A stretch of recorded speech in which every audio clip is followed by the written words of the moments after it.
मुगले साहब नमस्कार सर।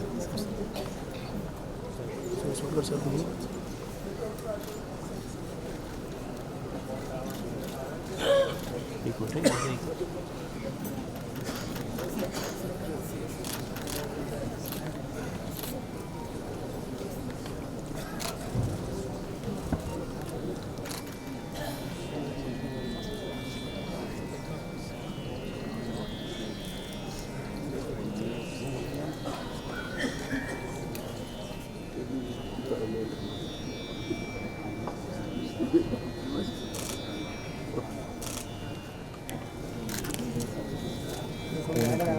वो मेरे बाजू में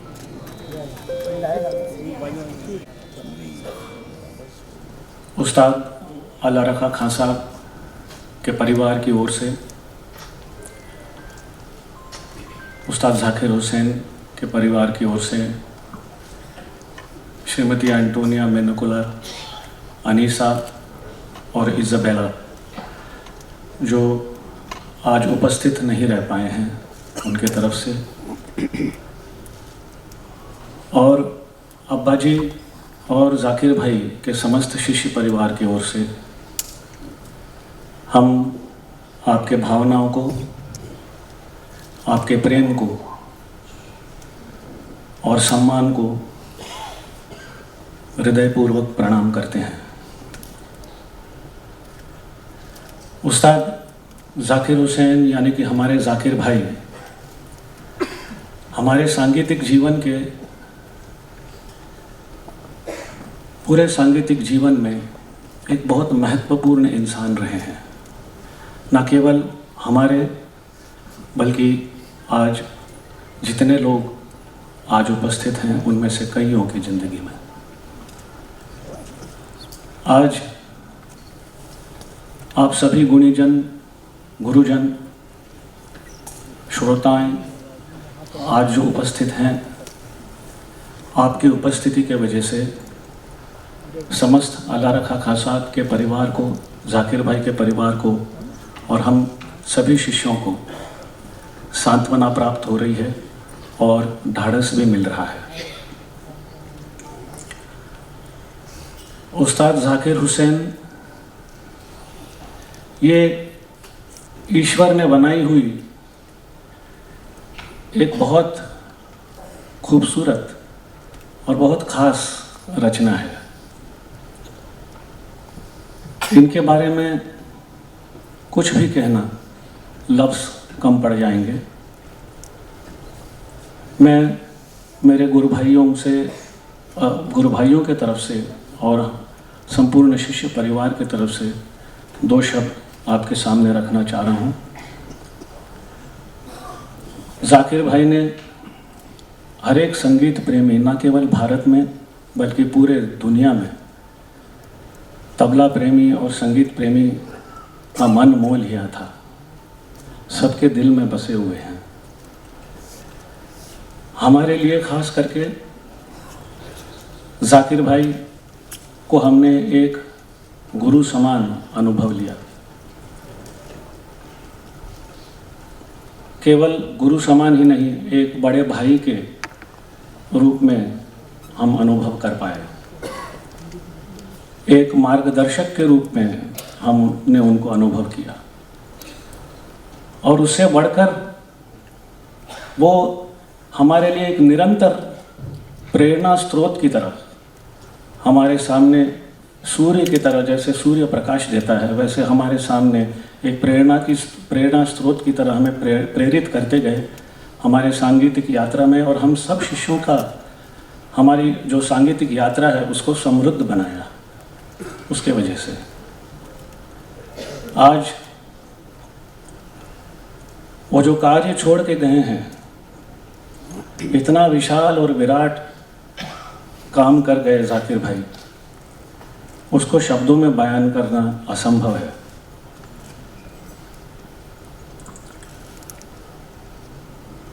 बस मैं इतना ही कहना चाहूँगा, जो हमारी भावनाएं हैं शिष्यों की तरफ से, कि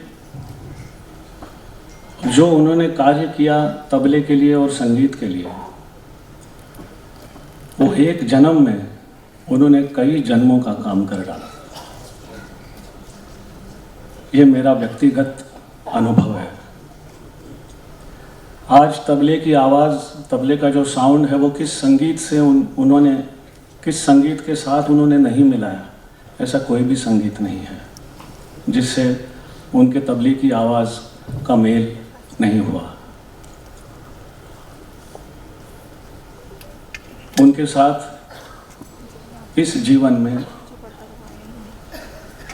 हम सबको, आज आप सब लोग जो उपस्थित हैं,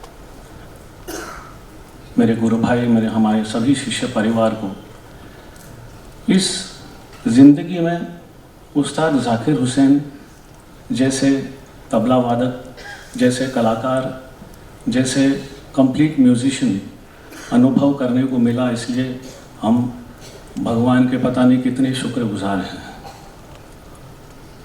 आज उन्होंने अपने जीवन का एक बहुत खूबसूरत आवर्तन पूर्ण किया है और मुझे ऐसा लगता है कि एक उससे भी ज़्यादा खूबसूरत आवर्तन शुरू होने जा रहा है। अब्बा जी के सबक को, गुरु मंत्र को उन्होंने अपने कार्यक्रमों में और अपने जीवन में हर पल उन्होंने उसका आनंद लिया। वो कहते थे, अब्बा जी कहते थे, सम को देखो। तो आज ये जो आवर्तन संपूर्ण हुआ है और एक खूबसूरत दूसरा आवर्तन उनका शुरू हो रहा है, उसके बीच में जो सम है, इसका वो सारी ज़िंदगी उन्होंने आनंद लिया। उस सम के साथ उनकी आत्मा लीन हो चुकी है। मैं भगवान से प्रार्थना करता हूँ समस्त शिष्य परिवार की ओर से कि वो जहाँ भी हैं हमें आशीर्वाद देते रहें, उनकी कृपा दृष्टि हमारे ऊपर बनी रहे और हमें उसी तरह से प्रेरित करते रहें। उनके कार्य में उन्होंने अनेक गुरु मंत्र छोड़े हैं। उनका कार्य इतना ज़बरदस्त है। उन गुरु मंत्रों पर हमें साधना करनी है, चिंतन करना है और उन्हीं से प्रेरणा लेते हुए हम ये करते रहेंगे। हम उनका आशीर्वाद हमेशा हम पर बना रहे, हम प्रार्थना करते हैं ईश्वर से। उनके चरणों में प्रार्थना है कि उन्हें उनकी आगे की यात्रा अति मंगलमय और संगीत में हमेशा रहे। धन्यवाद।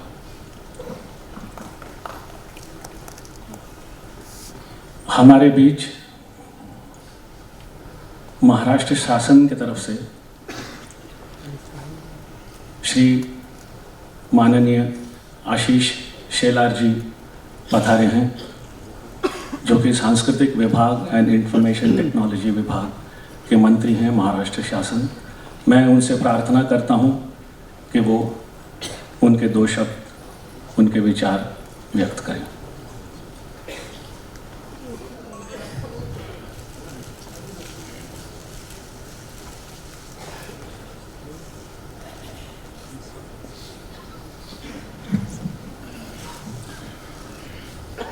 सभी को नमस्कार। सबसे पहले तो मैं महाराष्ट्र सरकार की तरफ से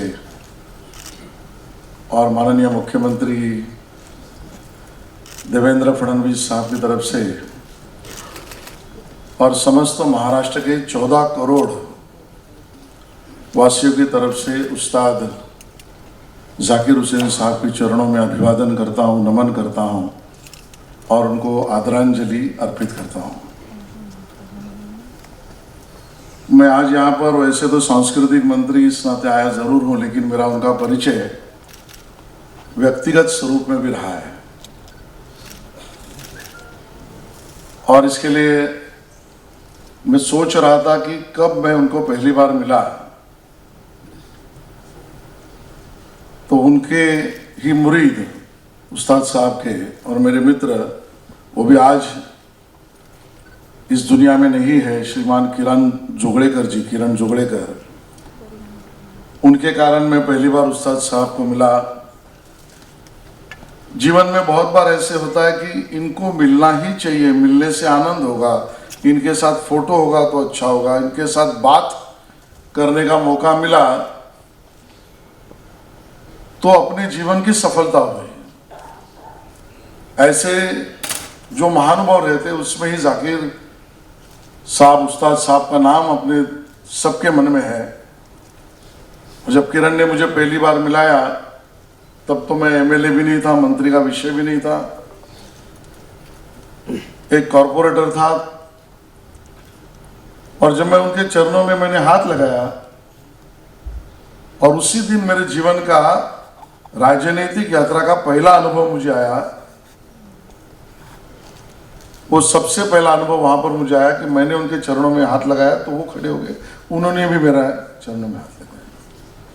मेरी औकात नहीं, लायकियत नहीं, मेरी कोई ताकत नहीं, लेकिन सामने वाले इंसान में भी भगवान देखना। सामने आए हुए इंसान का चेहरा नहीं, उसके अंदर आत्मा के साथ कोई उस परमपिता परमेश्वर ने कुछ भेजा है, उस प्रकार के भाव को देखना। इतने बड़े कलाकार की इतनी बड़ी विनयशीलता मेरे इसके पहले कभी दुनिया में किसी के नहीं दिखी हुई। और उस्ताद साहब से बाद में कई कार्यक्रमों में, कभी हृदय आर्ट्स के कार्यक्रम में, कई षणमुखानंद में, हमारे मित्र सुरेश वाडकर जी है उनके महोत्सव में कई बार मैं मिलता गया। लेकिन वही उनकी विनम्रता, शालीनता, सृजनता, संवेदनशीलता, ये उनके जीवन का परिचय रहा है। मैं संगीत क्षेत्र में उन्होंने किए हुए काम के ऊपर टिप्पणी करूं, ये मेरी लायकियत नहीं है। लेकिन मेरे पास एक ऐसा अनुभव है कि जो अनुभव शायद बहुत कम लोगों को पता होगा। शायद 80-90 के दशक की वो बात है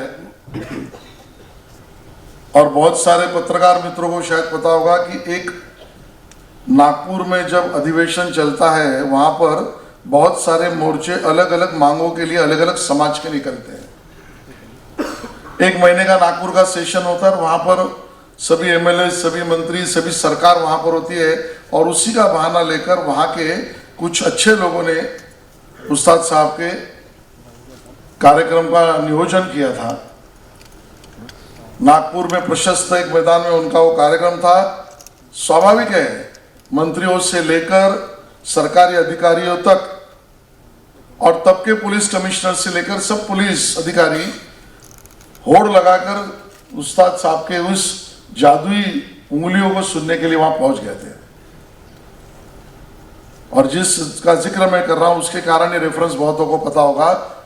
गोवारी समाज एक आदिवासी समाज है, उसका एक आंदोलन और मोर्चा निकला उसी दिन, जिसका बाद में कंट्रोल नहीं आया तो उसके कारण पुलिस ने लाठी चलाई, मुठभेड़ हुई, कुछ घटना हुई, उसमें को काफी लोग गोवारी समाज के, आदिवासी समाज के मारे गए।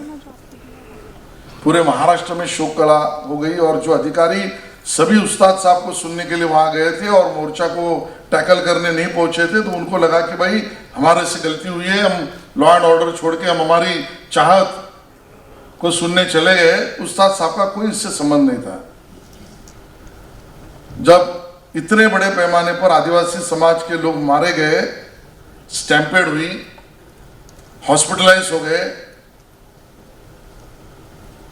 और पूरे शासन की अवस्था चरमरा गई। बाद में उसका पॉलिटिकल रेफरेंस बहुत रहा है, मैं उसमें आज जा नहीं रहा हूं। उस समय पर उस भागदौड़ में एक व्यक्ति ऐसा था जो नागपुर में वहां कार्यक्रम तो बाकायदा प्रोफेशनली करने के लिए आए थे, लेकिन उस कार्यक्रम से मिली हुई उनकी मानधन की राशि चुपचाप लेकर निकले और उस हॉस्पिटल में आदिवासी समाज के, गोवारी समाज के लोगों को पूरी की पूरी राशि वहां पर उनको, दान शब्द में ठीक नहीं कहूंगा, उनकी मदद के लिए दी।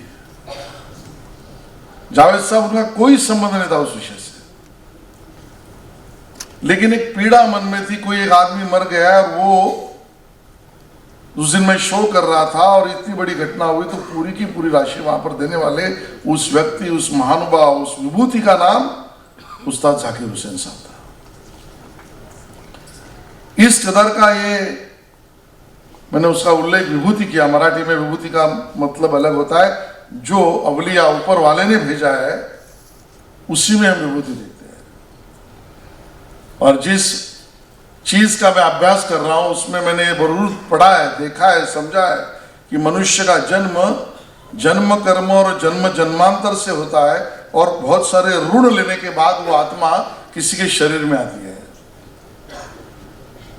और दैहिक माध्यम से उस ऋणों से विमोचित होने का प्रयास करती है, तब मुक्ति उस आत्मा को मिलती है। मैं तो कहूंगा जाकिर साहब का ऐहिक देह और उनकी कला, उसके कारण उनको तो मुक्ति 100% है ही, लेकिन उनको सुनने के बाद लाखों लोगों को मुक्ति का दरवाजा खुला है। ऐसे उस महानुभव और विभूति को मेरी तरफ से, महाराष्ट्र सरकार की तरफ से, माननीय मुख्यमंत्री जी की तरफ से और 14 करोड़ महाराष्ट्र की जनता की तरफ से मैं अभिवादन करता हूं।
वो दोस्त चला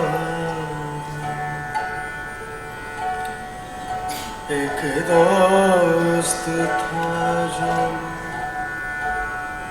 वो दोस्त चला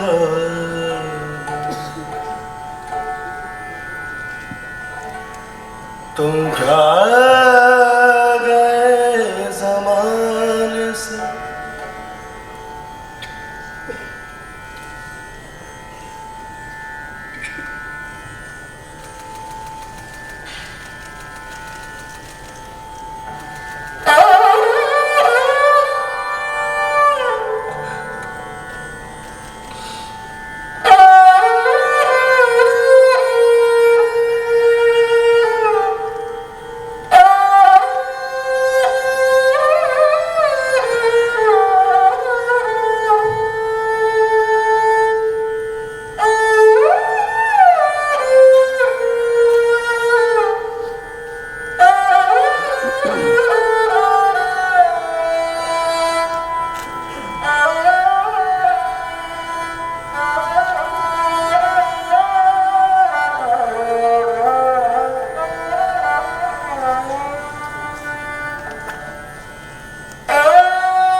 शरणं प्रपद्ये श्रीरामदूतं शरणं प्रपद्ये।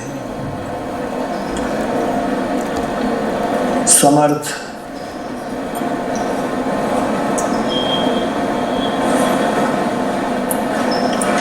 तबला साधक और वादक उस्ताद जाकिर हुसैन साहब की स्मृति में श्रद्धांजलि के रूप में और ये प्रेयर मीटिंग में सब इकट्ठे हुए हैं। इस श्रद्धांजलि कार्यक्रम में सबसे पहले मैं जाकिर भैया की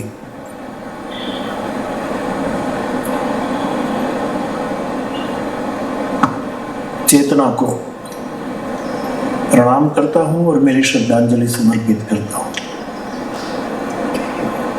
इस प्रेयर मीटिंग में उपस्थित सब परिवारजन और जाकिर भैया के साहक समुदाय, सभी को मैं आदर के साथ प्रणाम करता हूं। जैसे सुबह सूरज निकलता है और किरण जरा सी भी कली को छूती है और कली तुरंत विकसित होने लगती है, वैसे मैंने देखा कि जाकिर भैया तबले पर अपनी उंगली रखते ही तबले में से ताल, बोल और नाद निकलने लगता था। मेरी दृष्टि में ये आपकी बहुत बड़ी विरल विशेषता थी। हमारे गांव तलगाजरड़ा में हनुमान जी के सामने आपने बहुत बार अपनी तबला वादन की साधना सेवा के रूप में पेश की। जब भी आपको विनय किया, आप सद्भाव और शालीनता के साथ आते रहे। यही तो आपका बड़प्पन था। आपका परिचय सालों पहले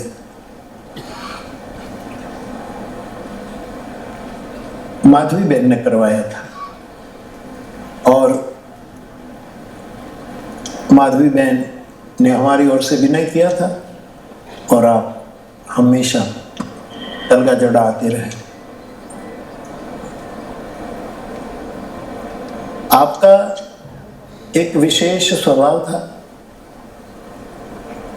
कि आप जिसके साथ तबले में संगत करते थे और सामने वाला कलाकार शायद इतना प्रसिद्ध न भी हो, इतना कुशल न भी हो, फिर भी आपने हमेशा इस नव कलाकार को बहुत इज्जत दी,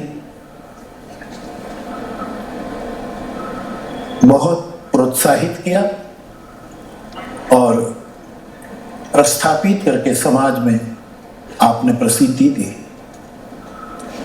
हमारे रामचरितमानस में एक चौपाई है, बड़े स्नेह लघुन पर कर है। जो बड़े होते हैं, सही में बड़े होते हैं, वो छोटे पर हमेशा स्नेह करते हैं। जैसे घास के तिनके पर्वत के शिखर पर रहते हैं। पर्वत इतना बड़ा है, लेकिन पर्वत बड़ा है इसीलिए ये छोटे छोटे तिनके को अपने सिर पर बैठाता है।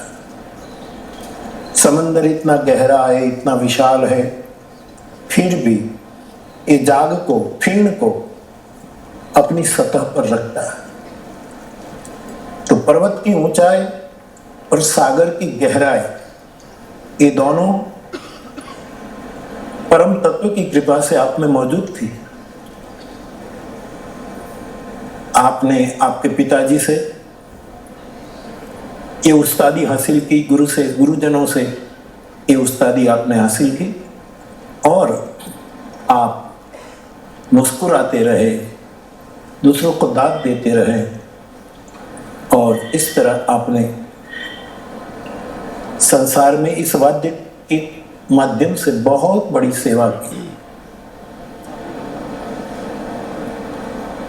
हम सबकी चाह थी कि आप बहुत सालों तक हमारे बीच में रहे और हम आपकी साधना को सुनते रहें, दाद देते रहें, लेकिन परमात्मा की जो इच्छा होती है वही आखिर में होता है। मैं पुनः एक बार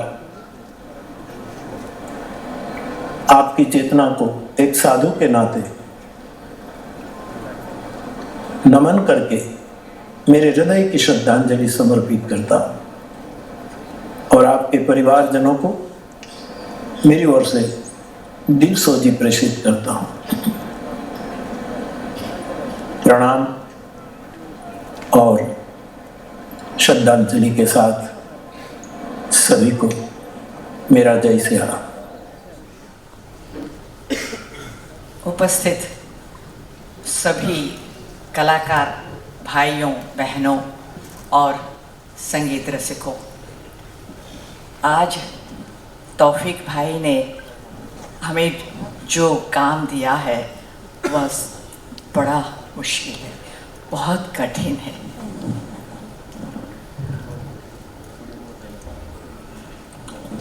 हम सब जानते हैं कि जब जन्म होता है तो निर्धारित समय पर उसका अंत भी होना है। जानते हुए भी परेशानी कहाँ होती है।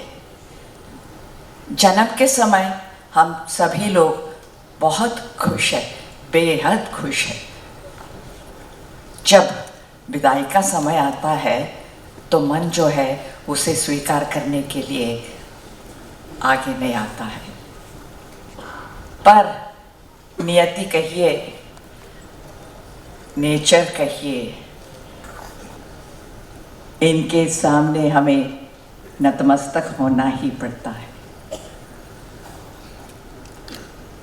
जाकिर भाई से पहली बार मेरी मुलाकात जब हुई, I must have been about 22-23।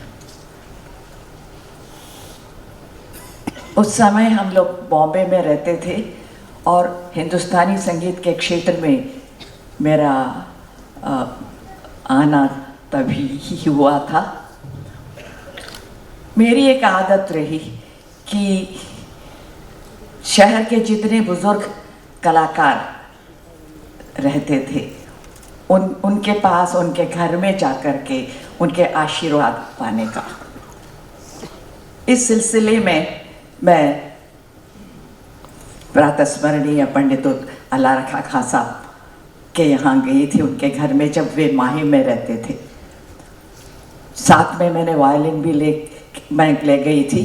मेरे पिताजी मुझे उनके घर ले गए थे। उन्होंने कहा, पहले प्रणाम वगैरह किया, उसके बाद उन्होंने कहा थोड़ी देर बजाओगी क्या। मैंने शुरू किया, सिर्फ 2-3 मिनट मैंने जब बजाया, उन्होंने कहा जरा रुकिए, जरा रुको तो मैं मेरा बेटा जाकिर को बुलाऊंगा, वो तबला संगत करेगा। उस समय मैं जाकिर के बारे में बिल्कुल नहीं जानती थी। वो रहा होगा अधिक से अधिक 10-11 साल का। जैसे ही खान साहब ने जाकिर को बुलाया, दरवाजे पर जा कर के वो भाग। उस समय वो क्रिकेट खेलता था अपने दोस्तों के साथ, शाम का समय था। तब इन्होंने जब बुलाया, बड़े प्रेम से आया और मेरे साथ बजाया। और मैंने सोचा बच्चा है, उसका मन पूरा क्रिकेट के ऊपर है, तो मैंने केवल 20-25 मिनट बजाया। और उसके बाद ख़त्म होते ही मुझे देखकर बाय बाय दीदी जी करके एकदम भाग गया क्रिकेट मैदान की ओर। इतना प्यारा, इतना कहते हैं ना करिश्मेटिक, मैं बहुत प्रभावित हो गई थी। और उस समय जो भाई बहन का रिश्ता हमारा शुरू हुआ वो आखिर तक बना रहा। अमेरिका जब सेटल हो गए थे जाकिर जी, तब भी वहाँ से मुझसे संपर्क में रहते थे और हम लोगों के कई कार्यक्रम सब जगह हुआ करता था। अब जाकिर जी के बजाने के बारे में तबले के वरिष्ठ विद्वान लोगों ने कहा, आगे भी कहेंगे, मैं कुछ नहीं कहूँगी। वो चाहे सोलो हो या अकम्पनीमेंट हो, अद्भुत, एक ही शब्द मुझे मालूम है, और जादू, बस। और आज के दिन इस कार्यक्रम में आप लोग इतनी बड़ी संख्या में पधारे हैं, वो इसका द्योतक है कि आपका जाकिर जी के प्रति कितना प्यार है, कितना लगाव है। तो आइए हम सब लोग एक साथ मिल कर के परमात्मा से प्रार्थना करेंगे कि जाकिर भाई के आत्मा को शांति प्रदान करें और उनके परिवारजनों को, उनके आप्तजनों को इस वज्रपात का सामना करने का धैर्य दें, साहस दें। नमस्कार।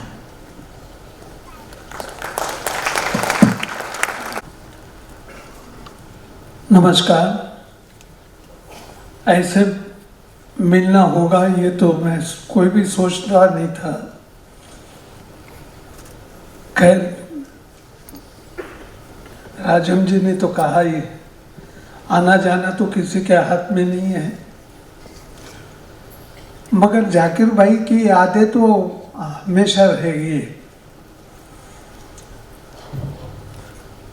मुझे याद है कि पहले गिरगांव में जाकिर भाई 5 साल के थे, तब मैंने सुना था, मेरी उम्र 8 साल की थी, और तब 5 साल में आला रखा खां साहब, उस्ताद आला रखा खां साहब के गोदी में बैठे थे और उन्होंने इशारा किया, शुरू करो, बजाओ। ये प्रसंग है कि उस्ताद आमिर हुसैन खां साहब अपने उस्ताद मुनीर खां साहब की बरसी करते थे, उसमें जाकिर भाई बजा रहे। उम्र 5 साल की है और मैं 3 साल बड़ा हूँ, 8 साल की उम्र। उस टाइम में मैंने जो जाकिर भाई में ऊर्जा देखी, वो ऊर्जा अभी लास्ट जुलाई महीने में हम सब लोगों ने देखा, वो ही ऊर्जा कायम थी उनकी, एक तसु भर भी कम नहीं हुई थी ऊर्जा। जो ऊर्जा उनमें थी, वो ही ऊर्जा वो ऑडियंस तक पहुंचाते थे। ऐसे लोग तो सदियों में पैदा हो सकते हैं, बार बार नहीं होते। बहुत मैंने उस्ताद लोगों को पास से देखा, लेकिन जो जाकिर भाई ने बहुत बड़े लोगों को सुना पास से, उनको अपनाया भी, उनकी विद्या हासिल भी की। घर में तो पंजाब घराना था, लेकिन उसके अलावा उस्ताद अहमद जान तेरखवा खां साहब, उस्ताद आमिर हुसैन खां साहब, उस्ताद हबीबुद्दीन खां साहब, पंडित अनोखीलाल जी, पंडित शांता प्रसाद जी, किशन महाराज जी, सारे लोगों का सही सही अनुकरण किया, उनकी विद्या अपनाई, नकल नहीं की। उन्होंने तो अपनी शैली कायम की। घर नहीं तो कुछ लोग घराने की विद्या का क्रेडिट खुद लेते हैं, विद्या का क्रेडिट नहीं लिया जाता है, क्योंकि विद्या जो होती है वो बाहर से अंदर आती है और अंदर से बाहर जाती है। वो कला जो होती है वो व्यक्त होने के पहले उस कलाकार को आंखों के सामने दिखाई देती है, और जाकिर भाई उनमें से थे कि उनको क्या करने जा रहे हैं उनको पूरा दिखाई दे रहा था, साफ साफ, और वो व्यक्त करने में और सोचने में उनका कोई अंतर ही नहीं था। जो सोचते थे वो बच जाता था। ऐसे लोग कैसे होंगे? नहीं तो बहुत बार होता है कि सोचते हैं, सोचने में आगे जाते हैं हम लोग, लेकिन बजाने में पीछे रहते हैं। सोचना और व्यक्त होना, इसमें कोई डिस्टेंस ही नहीं था। ऐसे जाकिर भाई जी थे। उन्होंने ये हासिल किया था तंत्र को कि जो वो सोचते थे वो पूरा करके बावजूद दूसरे को देखना, जिनके साथ एकम्पनीमेंट कर रहे हैं वो फॉर्म क्या बताता है? पहले ध्रुपद धमाल, ख्याल, फिर तंत्र, फिर नृत्य, फिर वेस्टर्न परकशनिस्ट, कर्नाटक, ये सारे फॉर्म के साथ क्या एक अदब होता है, क्या डिसिप्लिन होती है, वो फॉर्म की बिल्कुल उनको आइडिया थी। और उसके बाद उस कलाकार की रिक्वायरमेंट क्या है, ये कलाकार क्या सोचता है, कितना बजाना चाहिए, किस तरह का बजाना चाहिए, किस तरह का नहीं बजाना चाहिए, ये भी उनके लिस्ट में थी बात। और वो इस तरह व्यक्त करते थे कि चाहे वो पहली बार बजाए, लेकिन ऐसे लगता था कि ये हमेशा बजाते उनके साथ। जाकिर भाई जैसे इतना सब कुछ पाने के बाद उनको किसी भी चीज़ का मैंने पाया है, इस चीज़ का अभिनिवेश नहीं था, मतलब गर्व नहीं था, गर्व। वो इतने डाउन टू अर्थ थे, ये हम लोगों के कलाकार लोगों के लिए बहुत एक शिक्षा है। इतना सब कुछ पाने के बावजूद वो एक सेकंड में किसी के भी पाँव पड़ते थे।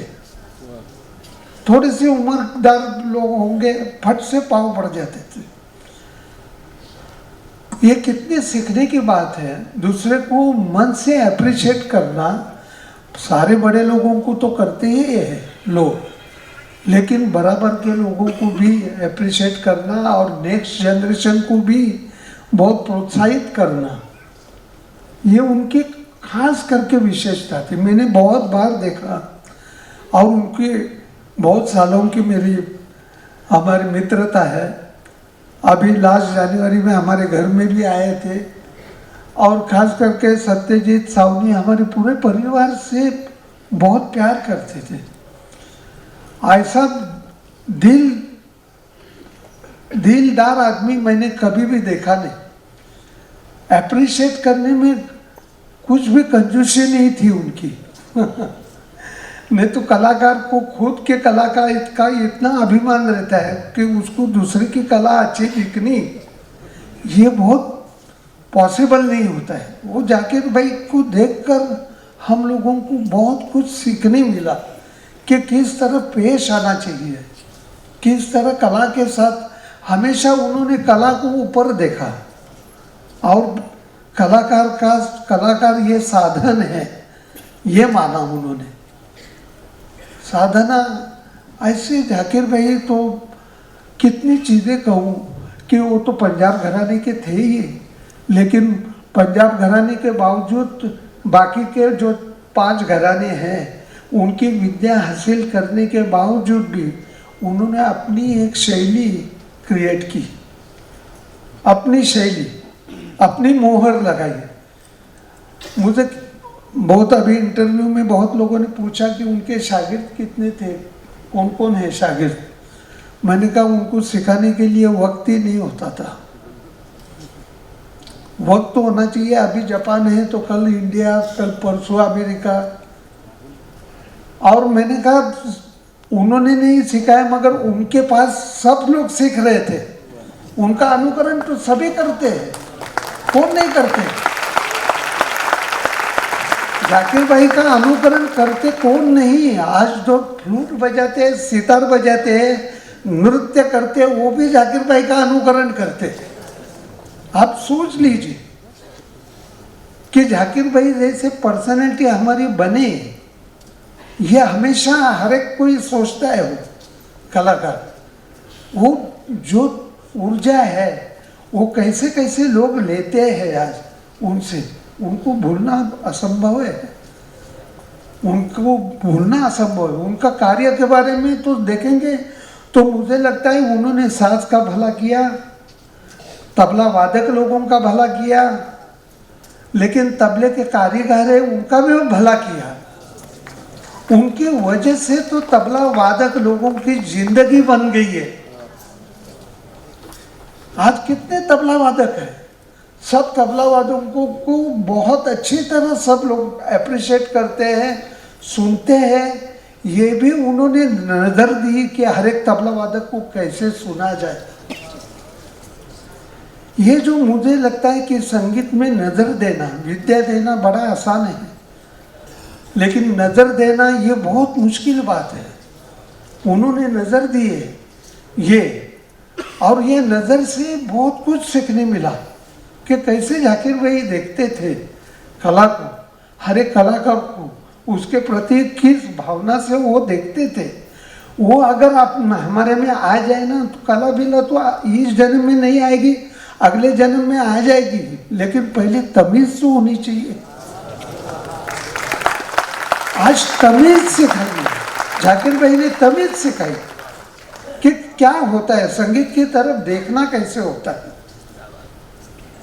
और कितनी चीज़ें, मैं तो बहुत कुछ कह सकता हूँ उनके बारे में, टेक्निकल में नहीं जानना चाहता हूँ, लेकिन टेक्निकल में मुझे लगता है कि इतना हासिल करने के बावजूद भी उनका जो डाउन टू अर्थ रहना जो है वो हम लोगों के लिए कभी हम लोग भूल नहीं सकते हैं इस चीज़ को।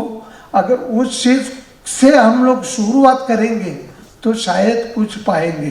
धन्यवाद।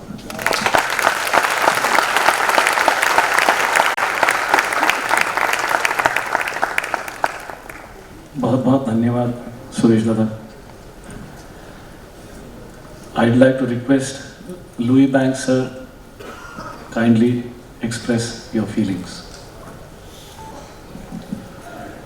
Because I'm not a very good extempore speaker, I've written my notes. Ustad Zakir Hussain was not just a musician, he was a true legend. His mastery of rhythm and his incredible tabla playing have changed the world of music. Not just Indian classical music, but global music too.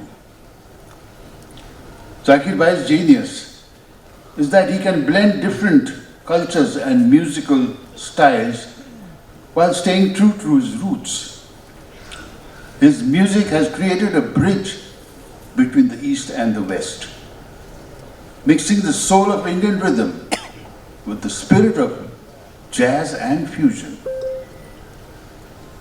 For me, working with Zakir Bhai is like having a musical wizard on stage. His creative energy and his instinctive understanding of music makes every performance magical. I've had the pleasure of sharing the stage with him, and those moments are some of the best in my career. Together we explored new possibilities with the group Cross Currents, a group that's close to my heart. We toured United States and had some of the best times on and off the stage, collaborating with Zakir Bhai on different projects, like being part of Abbaji's Barsi, Guru Purnima, memorial concerts at Prithvi Theatre, with different group incarnations. Each collaboration was an amazing experience. But Zakir Bhai was not just a musician, he was a kind and humble person. He carried the legacy of his father, Ustad Al-Laraka, with pride and respect, while creating his own unique path that has inspired generations of musicians. Both our families have had some wonderful times together, often over great meals. I remember him often saying that he came over to our place for rehearsals mainly because he liked my wife Lorraine's cooking. To me, Ustad Zakir Hussain is not merely the greatest tabla player in the world. He is a global ambassador of rhythm and a paragon of creativity. His music will endure for generations, and I'm incredibly fortunate to have shared the stage and life's journey with such an extraordinary artist and friend. Zakir Bhai, wherever you are, may God bless you always. Peace be with you. Love you.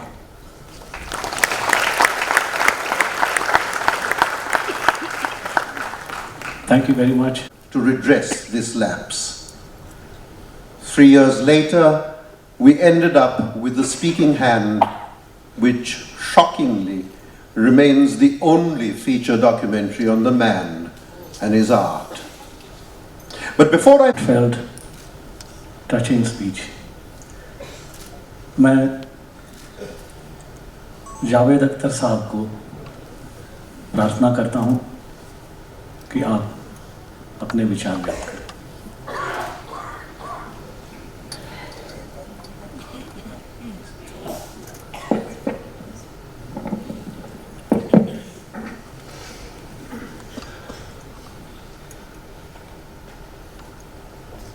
आप सोचें तो हमारे घरों में वही चीज़ें होती हैं जो आए दिन काम आती हैं। इतने लोग यहाँ बैठे हैं, किसी के घर में कोई ऐसा बर्तन है जिसमें 100 आदमी का खाना बनाया जा सके? नहीं है।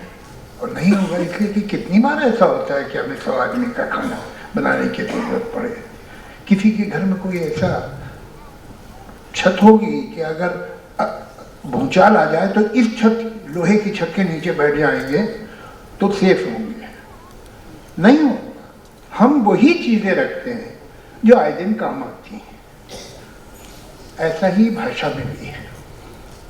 दुनिया की तमाम भाषाओं हम वही शब्द बनाते हैं और अपनी डिक्शनरी में वही शब्द रखते हैं जो आए दिन काम आए। अब एक ऐसा इंसान जो 100 साल, 150 साल, 200 साल में पैदा हो, उसकी तारीफ के लिए हम शब्द नहीं बनाते। तो होता यह है कि जब हम जाकिर साहब जैसे लोगों की तारीफ करने की कोशिश करते हैं तो हम वो शब्द इस्तेमाल करते हैं जो हम जाकिर से बहुत कमतर लोगों के लिए कर चुके हैं। हमारे पास वो शब्द ही नहीं होते जो इन लोगों को डिस्क्राइब कर सके। इसलिए कि कौन रखेगा कि किताब में पढ़ा हुआ है, डिक्शनरी में पढ़ा हुआ है शब्द और 100 साल के बाद इस्तेमाल हुआ। तो हमारे पास शब्द ऐसे लोगों के लिए नहीं होते हैं। जाकिर साहब के बारे में क्या कहें? वो एक ऐसा इंसान था जिसका अपने आर्ट से मोहब्बत कमी नहीं। वो जब बजाते थे तो आपको अच्छा लगता था, अच्छी बात है। आपसे उनका एक अजीब तरह कनेक्ट था। ये करिश्मा क्या होता है? किसी आर्टिस्ट में होता है, किसी पेंटर में होता है, किसी पोएट में होता है, किसी सिंगर में होता है, किसी म्यूजिशियन में होता है। वो करिश्मा क्या है अगर आपको मालूम हो जाए तो करिश्मा ही नहीं रहे। वही जादू है जो उनमें था, उनका कनेक्ट लिसनर से, ऑडियंस से। लेकिन एक बात कमाल की ये है कि वो ऐसे बजाते थे कि जैसे ये पहली बार मौका मिला है लोगों के सामने बजाने का। ये मोहब्बत जो अपने काम से थी, ये शौक जो अपने काम का था, वो कलवे होता था। एक अजीब सुनने वाले का और जाकिर साहब का एक रिश्ता था। मुझे लगता है दुनिया में 3 तरह के कलाकार होते हैं। कलाकार और उसके साथ जो इंसान है उसके अंदर, ये बहुत करीब रहते हैं, दूसरे से अलग थोड़ी होते हैं। कुछ लोग होते हैं, कुछ कलाकार ऐसे होते हैं जो कलाकार तो मामूली होते हैं, आदमी बड़ा होता है। कुछ ऐसे होते हैं जो कलाकार तो बड़ा होता है, आदमी छोटा होता है। कुछ कलाकार ऐसे होते हैं जो कलाकार भी बड़ा होता है और आदमी भी बड़ा होता है। ये जो बड़ा आदमी है और मामूली टैलेंट है, वो अपने बड़े होने से, अपने स्वभाव से, अपने तौर तरीके से, अपने पब्लिक रिलेशन से अपने आप को बड़ा बना लेता है। लेकिन ये जब तक जिंदा है आदमी तब तक कलाकार है। जब वो मर गया तो उसकी कला भी चली जाती है। कोई बड़े टैलेंट का आदमी होता है, आदमी छोटा है, तो उसे अपने फन को नीचे घसीट के लाता है वो। अब अगर कला में बहुत दम है तो थोड़ा बहुत ऊपर चली जाए। लेकिन असल लोग वो होते हैं जो कलाकार भी बड़े हों और इंसान भी बड़े हों। आज एक ऐसे आदमी का अजीब इत्तेफाक है, आज जन्मदिन है, जो कि कलाकार भी बड़ा था और आदमी बड़ा था। उसका नाम था गालिब। आज उसका जन्मदिन है और आज हम जिस कलाकार के बारे में बात करने आए हैं यहाँ, वो भी एक बहुत बड़ा आदमी था और बहुत बड़ा कलाकार था। एक मुझे किस्मत से कई मौके मिले हैं उनके साथ काम करने के। एक हमारी दोस्त दुर्गा जसराज ने एक प्रोग्राम बनाया था जिसका नाम था तिरंगा। उसके लिए मैंने 5 कविताएं लिखी थी। एक नारंगी रंग पे, एक सफेद रंग पे, एक हरे रंग पे, एक जो हमारे नेशनल फ्लैग में चक्र है उस पे, और एक फिर जैसे जुगलबंदी सारे रंगों की होती वो उस तरह से साथ में। ये हर साथ पे, हर रंग पे पंडित जसराज गाते थे नारंगी में जो पोएम पढ़ता था। उसके बाद जब मैं वाइट पे पोएम पढ़ता था तो पंडित शिव कुमार या तो सौरभ बजाते थे या कभी हमारे हरि प्रसाद चौरसिया जी उसमें फ्लूट से पोएम को इंटरप्रेट करते थे। फिर श्रीनिवास थे वो अपने साथ पे बजाते थे और फिर जाकिर साहब चक्र पे बजाते थे। मैं आपसे ये एक कोई पोइटिक बात कहने की कोशिश नहीं कर रहा हूं या डायलॉग नहीं बता रहा हूं। जाकिर साहब जब तबला बजाते थे तो आपको हिंदुस्तान के नेशनल फ्लैग का चक्र सामने दिखाई देता। आप उस चक्र को देख सकते थे, वो चक्र घूम रहा दिखाई देता। चक्र जिसका ना आरंभ है ना कोई अंत है, चक्र सम्राट है, चक्र सावंत है, जहां खत्म होती थी वो। और वाकई आपको दिखता था कि इसका ना कोई आरंभ है ना कोई अंत है, घूम रहा है चक्र। क्या जादूगर इंसान। और उसके बाद एक मैंने उनके साथ फिल्म भी की है जिसमें उन्होंने एक्टिंग भी की है। कैसे गीत बनाते थे वहीं हम सामने बैठ के 2 मिनट में वहीं उन्होंने बना दिया। इतनी आसानी से सरलता से काम होता था। ये बड़े कम मास्टर होते हैं जो इस तरह से कर सकते हैं। अजीब अजीब बातें आज जहन में आती हैं। बात लुई बैंक साहब ने जो कही बहुत अच्छी बात थी कि किस तरह एक आदमी जिसकी जड़ें हिंदुस्तानी संगीत में इतनी गहरी, वो कैसे जैज को भी छू लेता है, इंटरनेशनल म्यूजिक को, वेस्टर्न क्लासिकल को भी छू लेता है। मुझे एक सिमली सी जहन में आती है। आपने बच्चों को देखा है कि वो एक डोरी में कंकर बांधते हैं और उसे अपने सर के ऊपर घुमाना शुरू करते हैं। धीरे धीरे उस डोरी को छोड़ते जाते हैं। धीरे धीरे ऊपर का चक्र बड़ा होता रहता है। ये डोरी पत्थर को रोक रही है। ये पत्थर कंकर जो है ये दूर जाना चाहता है। अगर आप ये डोरी तोड़ देंगे तो पत्थर भी गिर जाएगा। अगर आप पत्थर निकाल देंगे तो डोरी इतनी दूर नहीं जा पाएगी। ये डोरी ट्रेडिशन है, ये पत्थर रिवोल्ट है। ये तनाव जो है और जो होना चाहिए, जो हमारा नहीं है लेकिन है, ये तनाव जो है नई कला पैदा करता है। जाकिर साहब ट्रेडिशन से बंधे हुए थे लेकिन उन्होंने डोरी में एक कंकर भी बांध दिया था। इसलिए ये ट्रेडिशन, ये डोरी के कंकर की वजह से ये ट्रेडिशन जो है पूरी दुनिया में फैल गई। ये डोरी बहुत दूर तक गई इस कंकर की वजह से।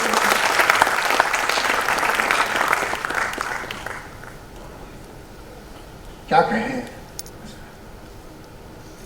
कोई ये आजकल तो 73 तो कोई एज बची नहीं है और 73 तो आज वो है जो कभी 50 होती थी, लेकिन बहरहाल वो नहीं रहे। लेकिन आपको इतना यकीन दिलाता हूं कि उनकी याद, उनका काम हमेशा रहेगा। ये वक्त बड़ी अजीब चीज है। कभी कभी इत्तेफाक से किसी वजह से कोई आदमी मशहूर भी हो जाता है, पॉपुलर भी हो जाता है, दुनिया उसे मानने भी लगती है।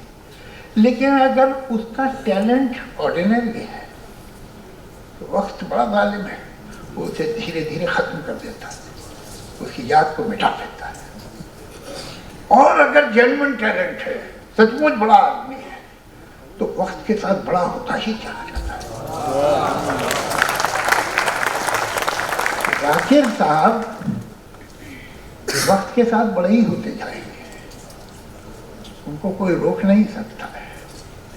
ये कहते हैं एंड ऑफ एन एरा, मैं नहीं कहना चाहता है, he was the pioneer of an era, कोई शक नहीं। वो अपने बुजुर्गों की बहुत इज्जत करते थे। मैंने देखा है ये कुछ संस्कार हमारे मुल्क के हैं, देश के हैं, जो सदियों पुराने हैं, वो सिमट के अब सिर्फ संगीत की दुनिया में रह गए हैं। मैंने तो संगीत की दुनिया से बाहर इस तरह से सच्चे दिल से अपने बड़ों को पैर छूते हुए लोगों को जरा कम ही देखा है, मगर वो संगीत की दुनिया में अभी वो संस्कार मौजूद है। जाकिर साहब जो खुद एक इतने बड़े आइकॉन थे, मैंने उन्हें देखा है कि जब वो अपने बड़ों की बात करते थे, अपने सीनियर्स की बात करते थे, तो किस तरह से करते थे। उनसे मिलते थे, उनके सामने जाते थे तो किस तरह करते थे। कहीं बर्नार्ड शॉ ने कहा है कि I am higher than Shakespeare because I am sitting on his shoulders. मैं ज़्यादा डिटेल में नहीं जाऊंगा, लेकिन सच ये है कि जाकिर साहब अपने बुजुर्गों के कंधों पर बैठे हुए थे।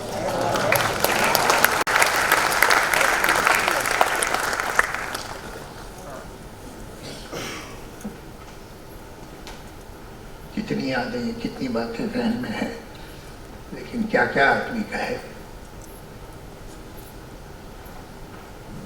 कहीं मैंने उनसे पूछा था, एक बहुत लंबा इत्तेफाक थे, अब वो आ गया है बरसों के बाद, मैं भी भूल गया था। एक इंटरव्यू मैंने उनका किया था जी के लिए, एक गुफ्तगू नाम के प्रोग्राम में। तो मैंने उनसे पूछा था कि ये घराने क्या होते हैं। तो कहने भाई देखिए, एक आदमी कोई उस्ताद होता है, गुरु होता है, फिर उसके कुछ शागिर्द हो जाते हैं और वो उससे सीखते हैं, तो वो धीरे धीरे घराना बन जाता है। और हमारे यहाँ घराने हैं अलग,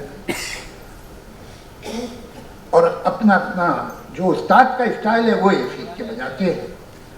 मैंने एक दफ़ा इत्तेफाक से शिव जी से इस बात का जिक्र किया, तो शिव जी कह रहे वो सही कह रहे हैं, लेकिन उन्होंने आपको एक बात नहीं बताई होगी कि जाकिर एक ऐसा तबला नवाज है जो जितने घराने हैं उन सब घरानों का जो स्टाइल है वो बेहतरीन बजा सकता है। एक और दूसरा प्रॉब्लम यह है कि हर घराने का हर तबला बजाने वाला अब जाकिर बनना चाहता है।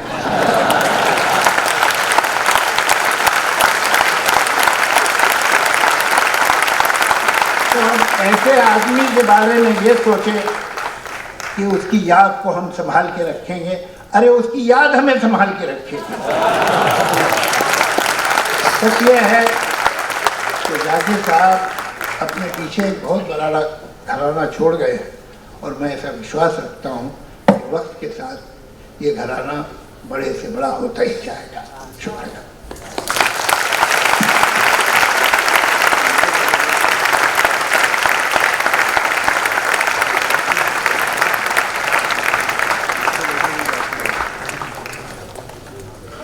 बहुत बहुत शुक्रिया जावेद साहब। आप सभी को अल्लाह रखा परिवार की तरफ से हम एक छोटा सा तोहफा आपको पेश किया जा रहा है, कृपया स्वीकार करें।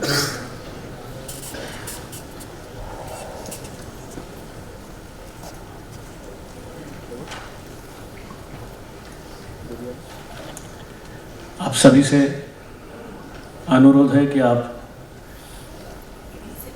अपना अपना स्थान ग्रहण कर लें। मैं आप लोग को एक बात बताऊंगा कि चंद बरस पहले जाकिर साहब मेरी बर्थडे पे मेरे घर आए और उन्होंने मुझे एक तबला दिया जिस पे उन्होंने लिख के जावेद साहब के लिए जाकिर साइन किया हुआ था, और वो मैंने अपनी स्टडी में एक बहुत बड़ी शीशे के फ्रेम में रख दिया है।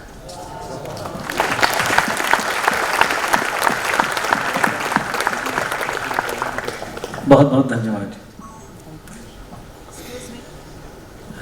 कार्यक्रम के आखिरी पड़ाव में पंडित कुमार बोस और पंडित स्वपन चौधरी, इनके विचार हम सुनेंगे। उसके उपरांत जाकिर भाई के ऊपर एक छोटी सी फिल्म बनी है, उस फिल्म से आज की शाम की प्रार्थना सभा समाप्त होगी। धन्यवाद।